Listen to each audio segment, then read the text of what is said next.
do you survive disruption? How do you make sure that it doesn't level you, that you could take the punch and counter punch back? Well, I have a very simple framework for how anybody can outlast disruption. When you do get punched, don't cry about it and shout at the rain. Instead, recognize that this happened for a reason, because we either got stale, comfortable, or we're suffering from AA, the arrogance and the audacity. But if you are constantly finding ways to level up, to improve, to make your experience better for the people that you serve, making your output much sharper, refining your craft, being relentless about it, and you combine that with a strong sense of community and being highly visible, guys, you are invincible through any kind of disruption that happens out there.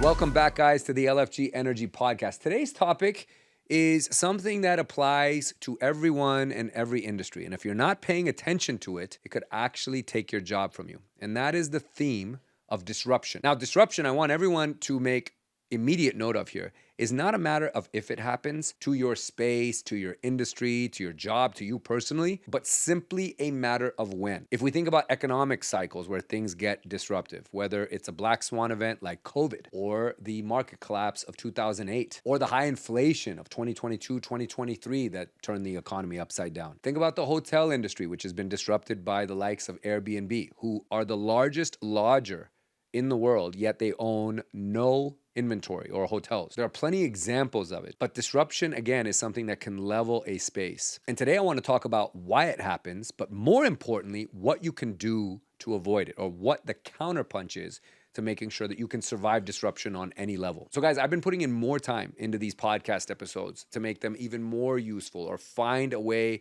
to have them help impact you on a professional or personal level, give you some type of framework that's going to give you a mental edge. And so if you are enjoying these episodes, or if there's something in them that really resonates with you, I would love, and it would mean a lot for you to take a screenshot of it and share it on social media and tag me in it, because this will help me create more episodes like this so we can help more people and ultimately have that LFG energy impact. So when it comes to disruption, we need to first understand why it happens. And when we are not careful, or we're not looking ahead, what it ultimately can do to us. And to explain that, I want to talk about a concept that has taken more jobs and leveled more industries than anything else out there. It's not the plague. It's not some widespread disease or economic calamity. It's an acronym that is AA, and it stands for Arrogance and Audacity. The arrogance to think that you know everything, and the audacity coupled with it to think that there's nothing new that you can do or be taught or evolve in any way to improve yourself or your industry. But AA has killed more jobs and taken away more careers than anything, because people get complacent. And when they get complacent, their energy, their product, their output becomes stale. And I'm going to give you the best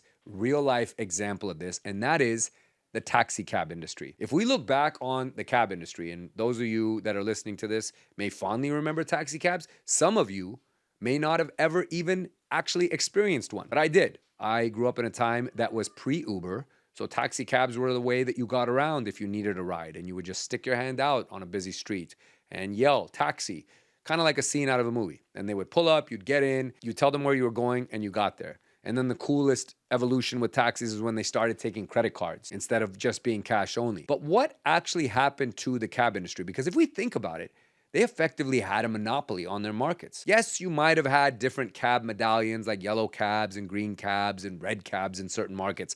But ultimately, the taxi cab was the only game in town unless you hired a private driver or a limo. So how does a monopoly get busted up? Well, it gets stale, it gets complacent, and it suffers from the AA, the arrogance and the audacity. Let's face it, guys, the cab industry or the taxi cab experience had become really stale or shitty for the consumer. Most of the time when you got in the car, the drivers had some of the worst attitudes. Some of them smelled terrible, as if they hadn't bathed in days. The cars were also dirty. So if you were wearing really nice clothes going to an event or a dinner or heading out on a date, you might have something stuck to the bottom of your shoe or your pants when you got out of that vehicle. But getting back to disruption, investors and capital on the sidelines saw that this industry was getting stale, that this consumer experience had become really shitty, and they said that right there is ripe for disruption. So they threw a bunch of money behind it, combined with some innovation and great thought leadership. Enter Uber and Lyft, and they turned it upside down on its head, leveled it, never to be the same again. Now this happens. Real estate has experienced this in various cycles with how it has evolved through discount brokerages, compensation reforms, the NAR lawsuits. Again, disruption is not a matter of if, guys, but simply when. If you look back on whatever industry you work in, or maybe it's your actual day-to-day and there's been some disruptions that have happened by way of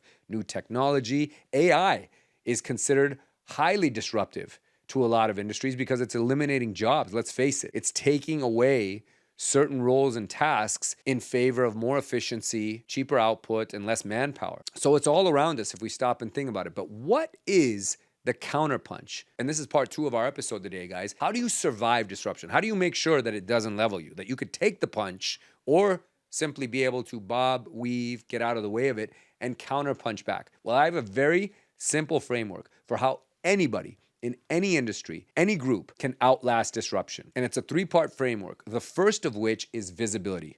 If you are highly visible, you'll always give yourself a chance, because with your visibility will come human connection, something that technology cannot replace, or AI especially, and that there'll always be some kind of need for you because there's value attached to that visibility. Now, a lot of people raise visibility through the easiest means, which is social media, because it's free, it's accessible, and it's limitless. Others do it through paid advertising, billboards, TV spots, their reputation, whatever it might be. You need to maintain a high level of visibility first and foremost, because without it, you're dead in the water. The second part of the framework is community. We all need to be part of something. We need association. We need connection, particularly with others who are in the same trenches as us, others who are facing some of the same disruptive threats or having to work through a lot of these challenges. Because doing so together ensures that you all come out much better versions of yourselves. And nobody wants to go through challenges alone. So community is important. Whether it's masterminds, it's church, it's gatherings through a community center, it's online groups such as the LFG Society, which we have, which is a powerful and